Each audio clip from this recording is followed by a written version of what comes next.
अकोला जिल्ह्यातील मूर्तिजापूर येथे संभाजी ब्रिगेडचे माजी प्रदेश कार्याध्यक्ष डॉक्टर गजानन पारधी यांना एक महिला आणि इतर नागरिकांनी थेट मारहाण केली।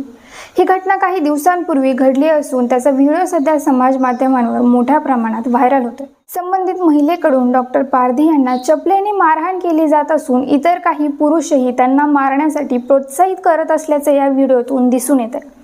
या प्रकारामागे डॉक्टर पारधी यांच्यावर महिलेसह इतर नागरिकांनी कथित गैरव्यवहाराचे आरोप केल्याचं बोललं जाते। त्यातूनच नागरिकांचा रोष उफाळून आला आणि थेट सार्वजनिक ठिकाणी त्यांना चोप दिला।